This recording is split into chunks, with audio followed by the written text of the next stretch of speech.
오늘 여러분과 함께 약속의 말씀을 붙잡고 라는 주제로 함께 좀 열왕기상 말씀을 살펴볼까 합니다. 여러분, 열왕기서가 쓰여진 시대를 아는 것은 앞으로 저희들이 이 열왕기서를 보고 이해하는데 도움이 될 것 같습니다. 여러분, 열왕기서는 언제 쓰여진 역사서입니까? 열왕기서는 586년 남유다가 패망을 하고 바벨론에 포로로 끌려간 그 기간 중에 쓰여진 역사서입니다.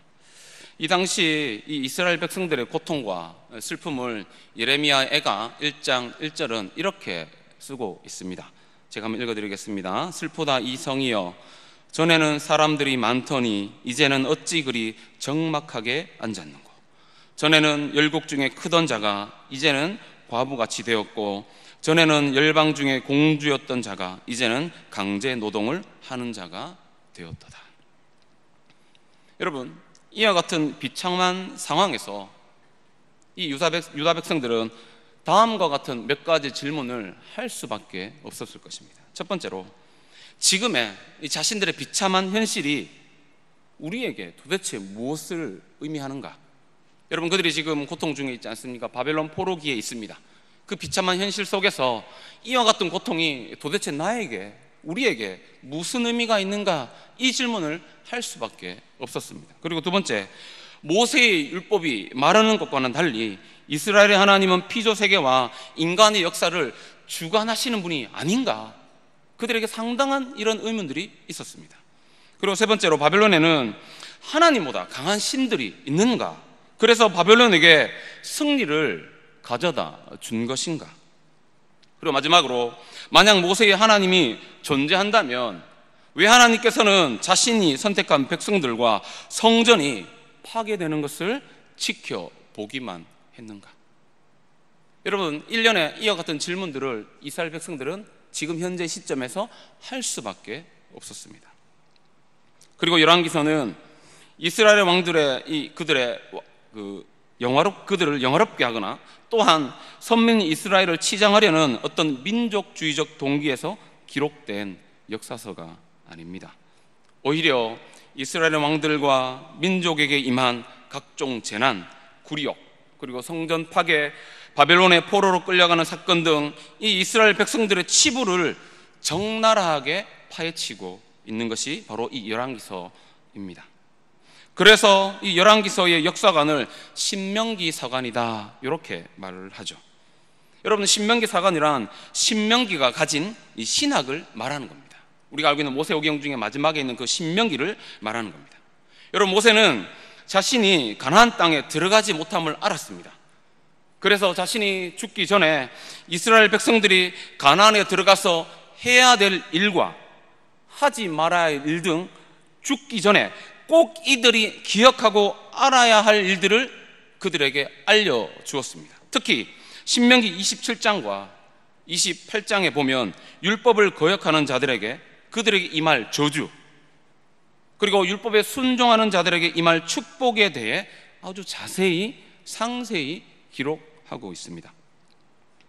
앞으로 보게 될 이 열왕기서는 솔로몬 이후에 모든 이 왕들을 통해 이 신명기 언약이 얼마나 신실하게 성실하게 성취되고 있는지 보게 될 것입니다. 그래서 이 여호와의 율법을 준수한 왕들이 형통하게 되고, 그리고 여호와의 율법을 거역한 왕들은 이 멸망의 길로 가게 되는 것들을 저와 성도님들은 말씀을 통해 보게 될 것입니다. 여러분, 이렇게 저희는 매주 이제부터 열왕기서의 말씀을 통해 중요한 사실 몇 가지를 깨달을 수 있을 것입니다.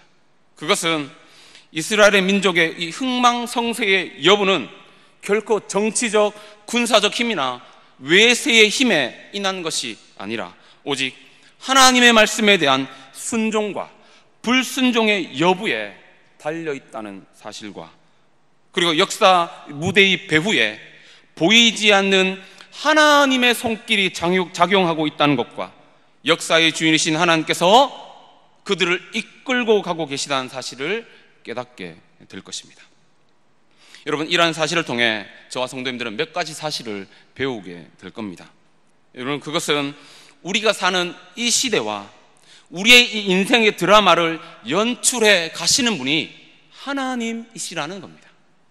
또한 이 열왕기 왕들의 이 형통과 그리고 멸망해 가는 이 과정들을 통해서 성도님들의 삶에 성공과 실패가 결국에 어디에 있는지 그 기준을 보고 배우게 되는 시간이 될 것입니다. 그렇게 저와 성도님들은 계속되어질 이 열왕기서의 말씀을 통해 오늘을 살아갈 삶의 지혜와 영적 분별력을 체득할 수 있게 될 것입니다. 여러분, 저희는 지난주 말씀에서 보셨듯이 열왕기상 1장은 이렇게 시작을 합니다. 여러분, 열왕기상 1장을 잠시 한번 보실까요? 1장 1절입니다. 열왕기상 1장 1절에 보시면 이렇게 성경은 기록하고 있습니다. 다윗 왕이 나이가 많아 늙었다는 겁니다. 여러분, 성경 저자가 이 말을 처음에 할 때는 의도가 분명합니다. 뒤에 전개될 일들에 대한 함축적인 이야기를 담고 있는 거죠. 여러분, 열왕기 이 말씀은 이스라엘 역사 가운데 가장 존경받던 이 다윗 왕의 시대가 저물어 가고 있음을 나타내면서 시작하고 있습니다. 그런데 어찌된 일입니까? 40년간 이스라엘을 통치했지만 아직 이 다윗 왕의 후계자가 세워지지 않고 있었습니다. 여러분, 40년을 통치하고 나이가 많아도 이 왕이 건강하면 아무 문제가 되지 않을 것입니다. 여러분, 그런데 문제가 무엇입니까? 우리가 이미 지난주에 봐서 아시겠지만 다윗의 몸이 이불을 덮어도 따뜻하지 않을 정도로 기력이 약해져 있습니다. 여러분, 어느 나라든 왕에게 건강상의 문제나 변고가 생길 시 이 왕위를 차지하려는 이 자리다툼은 시대마다 늘 있어 왔습니다. 다윗의 시대도 별반 다르지 않습니다. 다윗 왕이 늙고 몸이 많이 약해져 있을 바로 그때 압살롬 다음에 태어난, 다시 말하면 왕위 계승 서열 1위인 이 아도니아가 스스로를 높입니다. 그래서 왕이 되고자 계략을 세우죠. 여러분, 그리고 아도니아는 분명 자신의 영모가 성공할 것이라 확신했습니다. 여러분, 그런 확신 없이 영모를 계획하겠습니까? 분명히 자신은 확신할 거라 생각했습니다. 왜냐하면 당시 이 이스라엘의 가장 실세인 군대 장관인 요압, 그리고 대제사장인 이 아비아다를 포섭하는 데 성공을 합니다. 여러분, 그뿐입니까? 여러분, 1장 9절에 보시면 솔로몬을 제외한 모든 왕자들, 그리고 왕의 신하된 유다 모든 사람들을 끌어들이는데 성공을 합니다. 그리고 여러분, 1장 11절에 보시면 나단이 이렇게 말합니다. 그 급박하게 돌아가는 그 현 상황을 보면서 이렇게 말하는 거죠. 아도니아가 밧세바에게 이렇게 말합니다. 아도니아가 밧세바에게, 아니, 아도니아가 왕이 되었음을 듣지 못했습니까? 여러분, 지금 정황상 거의 아도니아는 지금 왕이 된 겁니다. 여러분, 이처럼 아도니아의 영모는 금방이라도, 아니 지금 성공한 것처럼 보였습니다. 여러분, 그러나 역사 속에서나 이 한 사람의 인생사의 모든 일들이 그 사람의 계획과 결정대로만 이루어지지 않습니다. 왜냐하면 역사를 기획하시고 연출해 가시는 분이 계시기 때문이죠. 여러분, 아도니아가 왕이 되기 위한 계획을 철저히 확실히 세웠다 할지라도 아도니아는 이스라엘의 왕이 될 수 없습니다. 여러분, 왜 그렇습니까? 여러분, 그 이유를 이미 알고 계십니다. 그래서 잠시 역대상 22장 9절과 10절 말씀을 한번 보고 오늘 말씀으로 다시 돌아가도록 하겠습니다. 오늘 말씀을 자 이렇게 표해 놓으시고요. 왜 아도니아가 왕이 될 수 없는지 한번 보도록 하겠습니다. 22장 9절과 10절입니다.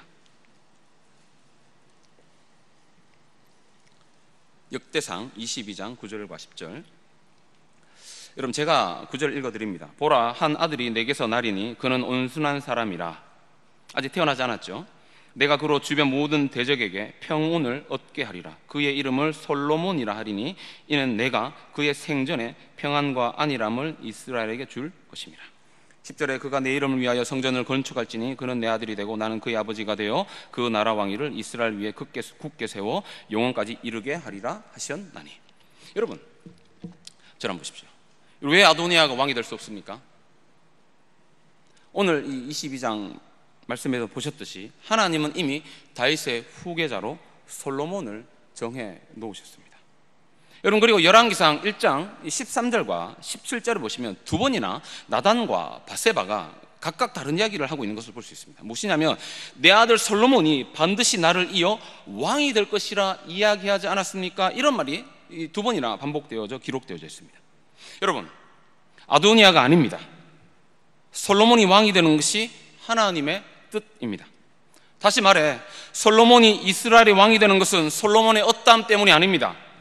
하나님께서 다윗에게 약속하셨던 그 약속의 말씀 때문입니다. 여러분, 그러나 인간 눈으로 보면 더 합당한 사람, 더 온당한 사람, 마땅히 되어야 할 사람은 아도니아입니다. 여러분, 아도니아는 적통 왕자입니다. 누가 봐도 다윗 다음에 왕이 될 제목이죠. 여러분, 그리고 1장 6절에 보시면 아도니아는 압살롬 다음에 태어난 자요 용모가 심히 준수하다, 그리고 다윗을 한 번도 섭섭하게 한 일이 없는 아들이다, 이렇게 기록하고 있습니다. 여러분, 이런 상황입니다.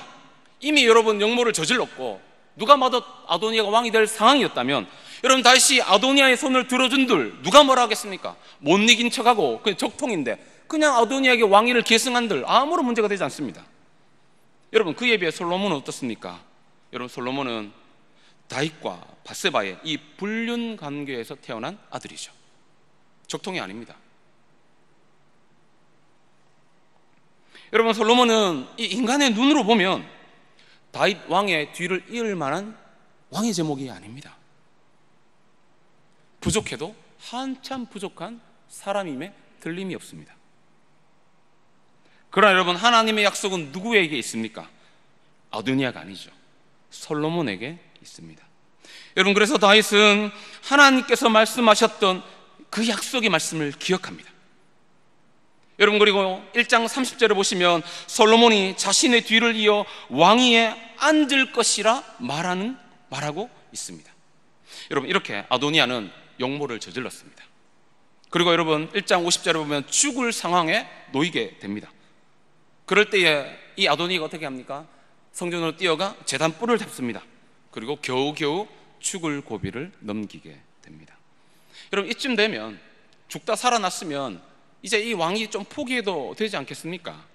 근데 여러분, 이 자신의 뜻을 쉽게 포기하지 못하는 것을 저희는 이 2장에서 볼 수가 있습니다. 여러분, 2장 13절부터 25절 말씀을 한번 보도록 하겠습니다. 여러분, 2장 13절부터는 다윗이 죽고 난 이후입니다. 바로 직후입니다. 10절에서 12절에 보시면 다윗이 죽었습니다. 제가 이 말씀을 보면서 아도니아가 다윗이 죽기만을 기다렸을까? 그런 생각을 해보게 됐습니다. 성경지자가 왜 13절에 이것을 기록한지는 잘 모르나 생각해 보건대 아도니아는 어느 한 때를 기다리고 있었던 것 같습니다. 그때가 언제입니까? 다윗이 죽기만을 기다렸던 것 같습니다. 그래서 솔로몬을 지지했던 다윗의 힘을 잃게 되었을 그때에 자신을 지지했던 사람들이 있으니까 이제 그때 어떤 역모를 다시 준비했다, 저는 그렇게 생각을 합니다. 여러분, 그리고 누구를 찾아가고 있습니까? 이 아도니아가 밧세바를 찾아갑니다. 솔로몬의 어머니죠. 그리고 이 밧세바에게 한 가지 청을 하게 됩니다. 여러분, 그 청이 무엇입니까? 다윗을 마지막으로 모셨던 이 수냄 여인 아비삭을 아내로 달라는 이야기를 하는 겁니다. 여러분, 고대 세계에서 이 후궁을 취하려는 시도는 반역이나 이 권력을 찬탈하는 것으로 여겼습니다. 여러분, 과거 아들 압살롬이 다윗의 이 후궁을 범했던 것도 이런 맥락에서 벌어진 일들입니다. 여러분, 아마 아도니아도 비록 정식 후궁은 아니지만 다윗의 특별한 궁녀였던 이 아비삭을 아내로 얻고 다시 한번 다윗의 계승자로 나서려는 계획처럼 보입니다. 자, 여러분, 이런 계획을 가지고 밧세바를 통해 솔로몬에게 나가는 것을 성공하게 됩니다. 여러분, 그것이 2장 18절에 있습니다. 밧세바가 이르되 좋다, 내가 너를 위하여 왕께 말하리라. 자, 여러분, 그리고 밧세바가 21절에 보시면 솔로몬에게 수냄 여자 아비삭을 형제 이 아도니아에게 주는 것이 어떻습니까? 라고 제안을 합니다. 자, 여러분, 22절을 보십시오. 이 말은 솔로몬이 22절에서 이렇게 말하는 겁니다. 어찌하여, 이 말 자체가 지금 이미 화가 났죠. 아도니아를 위하여 수냄 여자 아비삭을 구하시나이까? 그는 나의 형이오니 그를 위하여 왕권도 구하시옵소서. 이렇게 불같이 화를 냅니다. 여러분, 그리고 솔로몬은 분하야를 보내어 아도니아를 죽입니다. 여러분, 객관적 조건으로 아도니아는 장자입니다. 군대 장관과 그리고 당대의 제사장인 이 아비아달이 지지를 받는 이 아도니아가 왕이 되는 것은 당연해 보입니다. 여러분, 그러나 하나님은 힘있고 강한 자, 당시의 대세인 이 아도니아를 왕으로 세우지 않고 솔로몬을 왕으로 세우게 하셨습니다. 여러분, 오늘 말씀을 통해 저와 성도님들의 중요한 사실 한 가지를 확인할 수 있습니다. 여러분, 그것이 무엇일까요? 오늘 우리가 이 사건을 통해, 이 일련의 사건들, 벌어지는 이 일들을 통해 한 가지 깨달을 수 있는 중요한 교훈이 하나 있습니다. 여러분, 그것은 하나님의 역사는 혈통이나 인간의 조건이나 인간의 어떠함으로 되는 것이 아니고 하나님의 뜻과 섭리 속에서 이루어져 간다는 사실입니다. 자, 여러분, 그런데 하나님의 뜻과 섭리가 누굴 통해 이루어져 가고 있는지를 보셔야 합니다. 하나님의 역사는 결국 이루어질 것입니다. 그런데 여러분, 누구를 통해 이루어져 가고 있습니까? 여러분, 약속의 말씀을 붙잡고 있던 다윗입니다. 여러분, 그리고 옆에서 더 조력했던 나단과 이 밧세바를 통해 하나님의 역사는 이루어져 가고 있습니다. 사랑하는 여러분, 이처럼 하나님의 뜻과 섭리는 말씀을 붙잡고 사는 성도들의 삶을 통해 이루어져 가는 것입니다. 그러나 약속의 말씀을 붙잡고 한 말씀이라도 지키기 위해 부단히 애쓰며 살다 보면 때로는 어리석어 보이기도 하고, 때로는 아도니아처럼 세상적으로 혈통적으로 좋은 조건을 가진 사람들이 승리하고 인생을 선점하는 것처럼 보입니다. 그에 반해 약속의 말씀을 붙잡고 사는 삶은 때로는 어리석어 보이고 실제로 손해를 보고 살 때도 많은 것이 사실입니다. 그러나 성경이 증언하고 수많은 믿음의 선배들의 삶이 말해주는 것처럼 하나님의 약속을 붙잡고 사는 믿음의 삶이 결국 승리하게 되는 줄 믿습니다. 그러므로 오늘 살아가는 성도들의 삶의 방식은 어떤 시련과 유혹이 찾아와도 약속의 말씀을 붙잡는 것입니다. 그렇다면 여기서 질문 한 가지를 해보려고 합니다. 여러분, 그것은 지금까지 성도님들의 삶을 이끌어준, 그리고 붙잡아준 약속의 말씀이 있는가 하는 질문입니다. 한번 생각해 보실까요? 지금까지, 오늘 나를 지금까지 이끌어준, 나를 견디게 해준 그 약속의 말씀이 성도님들에게 있습니까? 있다면 한번 이렇게 생각해보고 적어보시면 좋을 것 같습니다. 물론 저에게도 개인적인 약속의 말씀들이 있습니다. 저의 이 약속의 말씀들은 마치 북극성 같아서 저를 오늘에 이르기까지 저를 인도하고 있습니다. 여러분, 그리고 저는 매년 이맘때만 되면 저와 이 공동체를 이끌어갈 이 약속의 말씀을 하나님께 구하고 찾습니다. 앞으로 2주 후면 청년 산부 여름 수련회가 있습니다. 오늘 권사님도 오늘 기도해 주셨는데, 여러분, 매년마다 2번에 여러분 그렇게 벌써 10번째 수련회를 청년들과 준비하고 있습니다. 여러분, 그렇게 수련회를 준비하면서 지금 청년들에게, 지금 이 시점에 청년들에게 가장 필요한 말씀이 무엇일지 많은 고민을 하고 있는 것 같습니다.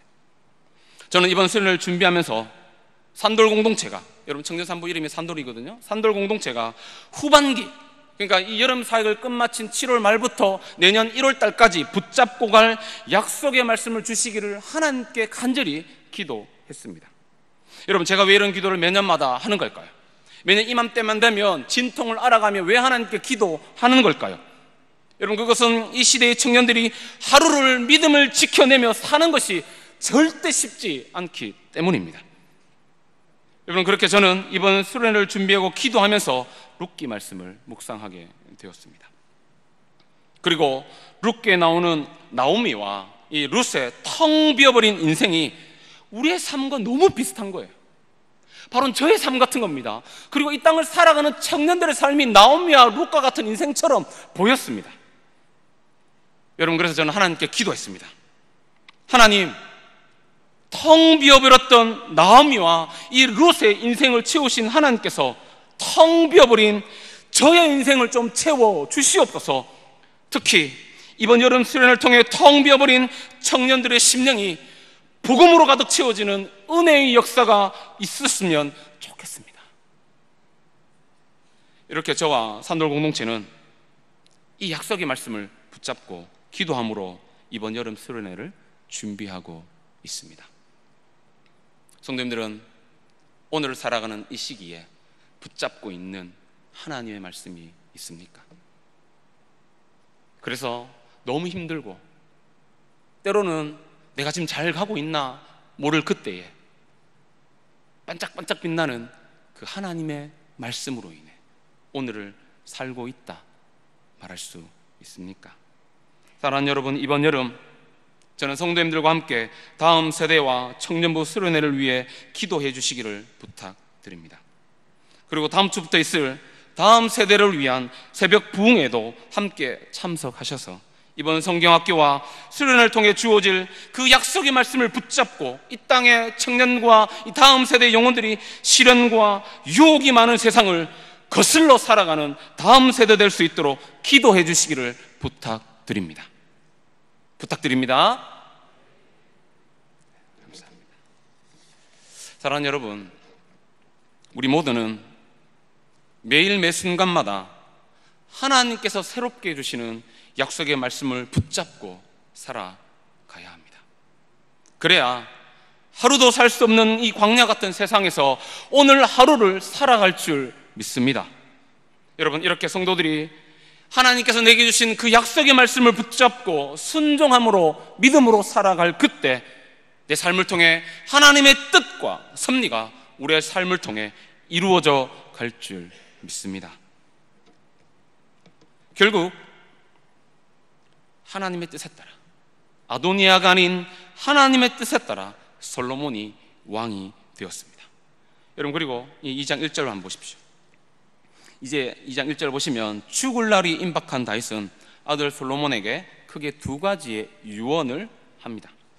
두 가지는 크게 이렇게 나눌 수 있습니다. 첫 번째는 하나님께 솔로몬, 네가 행해야 할 일이 있다는 겁니다. 여러분 잘 기억하셔야 됩니다. 그리고 두 번째는 네가 사람에게 행할 일 또한 있다, 그걸 잊지 말라, 이렇게 말하고 있습니다. 여러분, 다윗은 먼저 2절 한번 보십시오. 2절 말씀 우리 같이 한번 읽어보도록 할까요? 2절 말씀입니다. 시작.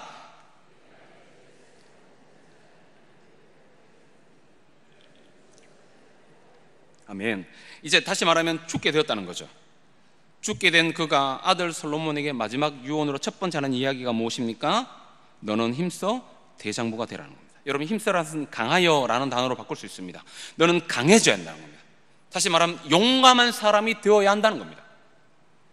자, 여러분, 그리고 3절을 보십시오. 강하고 용감한 사람이 되어 뭘 해야 하는지 기록되어 있습니다. 뭘 해야 합니까, 여러분? 3절을 보시면 요약하면 이렇습니다. 하나님의 말씀을 지켜야 한다는 겁니다. 너는 강해져야 된다는 겁니다. 강해져서 하나님의 말씀을 지키고 하나님께서 너에게 보여주신 그 길을 따라 가야 한다, 이렇게 성경은 기록하고 있습니다. 자, 그 다음 더 중요합니다. 그리하면 이렇게 있습니다. 여러분, 이게 중심 구절입니다. 그리하면 다시 말하면 순종하면, 지키면 무엇을 하든지 어디로 가든지 너는 형통할 것이다. 여러분, 이 말씀은 과거 모세가 죽기 전에 여호수아에게 권면한 말씀과 아주 비슷합니다. 여호수아서 1장 7절에서 9절에 보시면, 특히 7절에 보시면 오직 강하고 극히 담대하여 나의 종 모세가 내게 명령한 그 율법을 다 지켜 행하고 우로나 좌로나 치우치지 말라. 그리하면 어디로 가든지 형통하리라. 여러분, 여호수아 1장 7절에서 9절 말씀은 가나안 정복의 비결이 있는 말씀입니다. 여러분, 가나안 정복의 비결이 무엇입니까? 7절에서 9절을 보시면 율법을 다 지켜 행하는 겁니다. 여러분, 이것이 가나안 정복의 비결입니다. 이와 마찬가지로 솔로몬이 왕권을, 그가 통치하는 그 왕권 유지의 비결 역시 율법을 준수하는 것이다 라고 말하고 있는 겁니다. 왜냐하면 이 이스라엘 왕이 또한 하나님의 언약 위에 세워져 있기 때문입니다. 여호수아가 마음을 강하게 하여 율법을 지켜 행하면 형통하게 되겠다 말했던 것처럼 다윗은 지금 솔로몬을 향해서 율법에 기록된 대로 지켜라, 그리하면 형통하게 될 것이다 말하고 있는 겁니다. 여러분, 여호수아와 다윗은 지금 백성들을 향해 그리하면 형통할 것이다 말하고 있습니다. 그렇다면 여러분, 형통의 삶, 여러분 형통의 삶 하면 여러분 어떤 것이 가장 먼저 떠오르십니까? 형통의 삶. 여러분, 세상 사람들은 이 형통을 이야기할 때 모든 것이 다 잘 풀리고 만사가 형통하는 것을 형통한 삶이다 이렇게들 말하죠. 여러분, 그러나 성경은 형통을 그렇게 말하지 않습니다. 모든 만사가 다 잘 풀리고 다 잘 되는 것을 두고 형통이라 말하지 않습니다. 그래서 이 시간 다윗이 말하고 성경이 증언하는 형통이 무엇인지 잠시 한번 살펴보도록 하겠습니다. 여러분, 다윗은 형통한 삶이 어떤 삶인지에 대해 말하기 전에 먼저 우리가 살펴야 할 것이 무엇이냐면 솔로몬에게 형통한 삶을 살 수 있는 방법에 대해 먼저 가르치고 있습니다. 아들 솔로몬에게 아들이 형통한 삶을 살 수 있는 그 방법에 대해 먼저 말하고 있습니다. 2장 3절 보십시오. 두 가지가 나와 있습니다. 첫 번째, 솔로몬에게 이렇게 말하는 것입니다. 좌로나 우로나 치우치지 말라는 겁니다.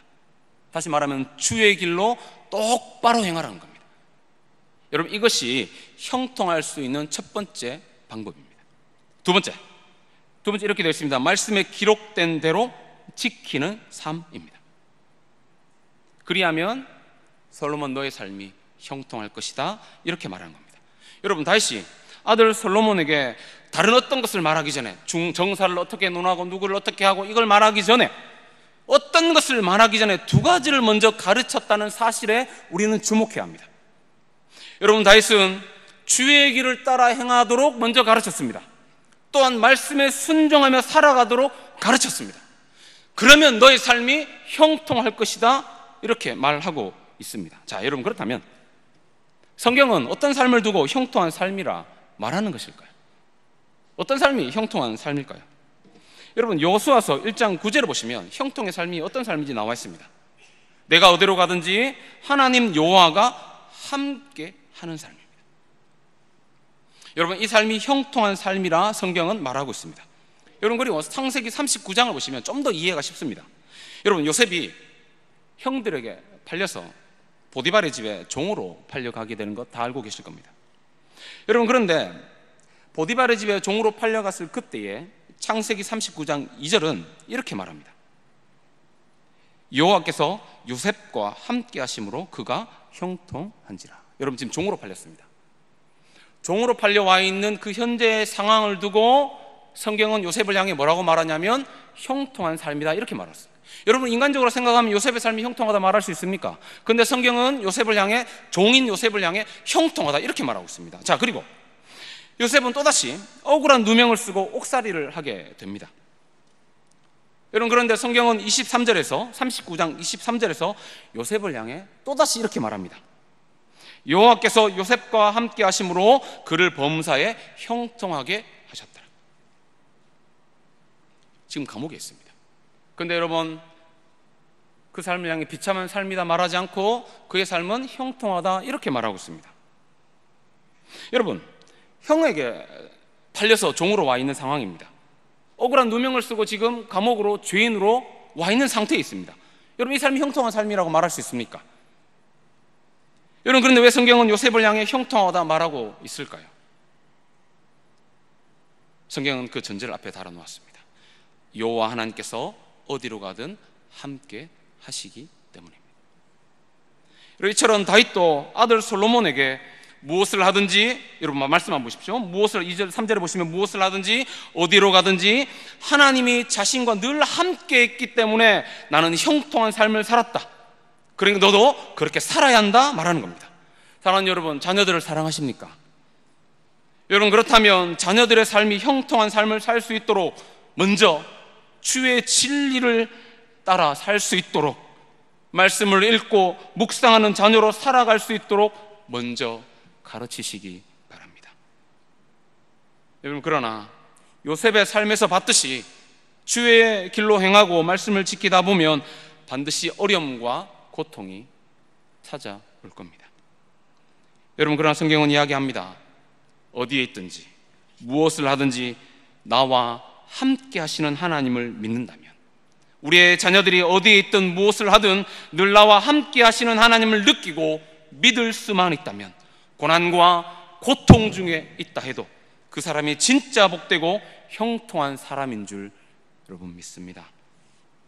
여러분, 이 삶이 진짜 복된 삶인 줄 알고 오늘 다윗이 아들 솔로몬에게 말했던 이와 같은 삶을 먼저 가르치시고 여러분의 삶을, 그리고 여러분의 자녀가 하나님 앞에서 형통한 삶 살아가게 하시는 복된 성도님들 되기를 소망합니다. 여러분, 그리고 4절입니다.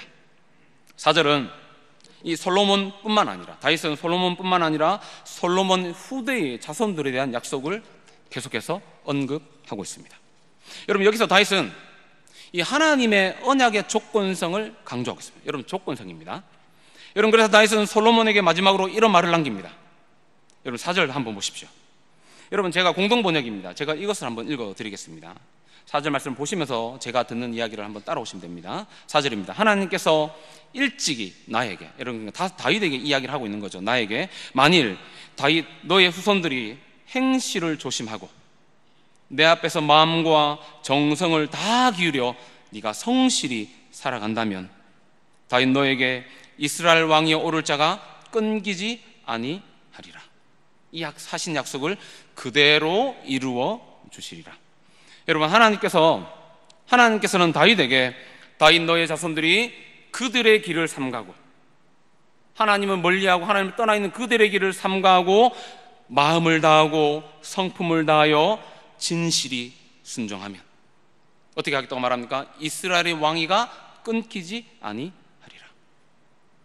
여러분, 다시 말하면 솔로몬이 진실이 순종하면 솔로몬 너의 그 다음 세대, 믿음의 세대가 끊어지지 않고 계속해서 이어질 것이다, 이렇게 말하는 겁니다. 여러분, 다윗이 솔로몬에게 이 이야기를 하는 이유가 무엇이겠습니까? 여러분, 다윗은 지난 40년의 세월을 하나님과 함께 형통한 삶을 살아가며 잘 달려왔습니다. 그리고 솔로몬에게 이렇게 말하는 겁니다. 솔로몬, 이제 너의 차례야. 이제 네가 마음과 정성을 기울여 진실함으로 살아가야 한다. 마치 마라톤 교주를 할 때 달려오던 사람이 다음 사람에게 바통을 넘겨주듯이, 마치 바울이 아들 같은 디모데에게 나는 선한 싸움을 싸우고 달려갈 길을 마치고 믿음을 지켰다 말하는 것처럼 말입니다. 여러분, 저는 이 말씀을 보는데 하나님께서 저에게 정혁아, 이제 너의 차례야, 이렇게 말씀하는 것 같았습니다. 네가 먼저 마음을 다하고 성품을 다하여 진실이 행하는 자가 되어야 한다. 교회에서, 그리고 청년들 앞에서만 진실히 행하는 자가 아니라, 누가 앞에 보이는 사람들 앞에는 진실히 행한 자가 아니라 만나는 모든 사람들 앞에서 마음을 다하여 하나님을 진실히 섬기는 자가 네가 먼저 되어야 한다. 특히 저의 가슴을 강하게 울렸던 것은, 여러분, 지금 다윗이 아들 솔로몬에게 이 말을 하고 있다는 거죠. 여러분, 그러니까 제가 먼저 가정에서 진실히 행하는 자로 살아가야 한다. 네가 먼저 아버지로서, 목사로서 가정에서 진실히 행하는 자로 네가 먼저 살아가야 한다, 이렇게 말씀하시는 것 같았습니다. 그리고 저에게 다시 한번 이렇게 말씀하시는 것 같았습니다. 네가 먼저 가정에서 너의 자녀들 앞에서 진실하게 살아야 믿음의 대가 끊어지지 않을 거야. 무섭게 들렸습니다. 네가 먼저 내 앞에서 진실하게 살아야 너의 믿음의 대가 끊어지지 않을 거야. 여러분, 저는 중학생과 초등학생을 둔 아버지로서 참 많은 고민을 가지고 있습니다. 부모로서 어떻게 살아야 자라고 있는 다음 세대의 두 자녀들이 다른 세대가 아닌 더 나은 다음 세대가 될 수 있을까? 여러분, 이렇게 고민하다가 저는 오늘 4절 말씀에서 답을 찾았죠. 여러분, 4절 말씀을 다시 한번 보십시오. 이 하나님의 말씀이 우리의 가슴을 저를 울렸던 것처럼 성도님들의 가슴을 울렸으면 좋겠습니다. 진실이 내 앞에서 행하면 이스라엘 왕위에 오를 사람이 너에게서 끊어지지 아니하리라. 여러분, 진실이 행하면, 다시 말해 부모 세대인 제가 먼저 주의 길로 행하고 말씀을 지켜내기 위해 믿음의 선한 싸움을 싸우고 제가 믿음을 힘들지만 지켜내면 너의 믿음의 세대가 끊어지지 않을 것이라 말씀하고 계신 겁니다. 사랑하는 여러분, 오늘 이 자리에 계신 부모 세대가 먼저입니다. 우리가 먼저 이렇게 살아야 하는 겁니다. 그리하면 신실하신 하나님께서 우리의 다음 세대가, 내 사랑하는 아들이, 내 자녀가 다음 세대인 다른 세대가 아닌 더 나은 세대로 하나님께서 그들을 세워주실 줄 믿습니다. 여러분, 저는 이 말씀을 붙잡고 가정으로 갈 것입니다. 그리고 제가 먼저 성실하게 하루하루를 말씀을 가까이 하고 말씀을 지키는 삶을 살아갈 것입니다. 그리고 아들들에게 말씀을 가르칠 것입니다. 그리고 하나님께 저는 이렇게 기도할 것입니다.